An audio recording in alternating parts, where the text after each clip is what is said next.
खान महर ऐं ॿियनि जी 7 जनवरी ताईं उबूरी ज़मानत मंज़ूर करे छॾी आहे।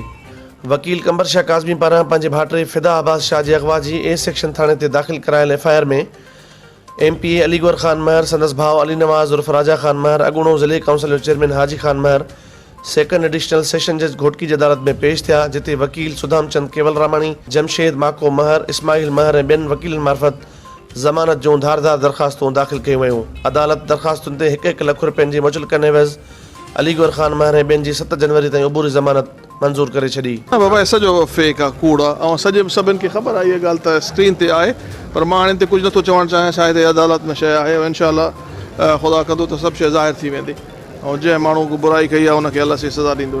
तव्हांखे ख़बर आहे कहिड़ो क़ब्रिस्तान आहे, कहिड़ी मुंहिंजी ज़मीन आहे, कहिड़ी ॻाल्हि सभु कूड़ आहे। ऐं न असांजी ज़मीन आहे, को महरनि सां को तनाज़ो हलेसि थो त महर तमामु वॾी क़ौम आहे, लखे एकड़ महरनि जी ज़मीन आहे, लखे माण्हू आहिनि, उन ते उनजो कंहिंसां अगरि आहे त उन सां असांजो वास्तो थो कोन्हे इन ॻाल्हि जो।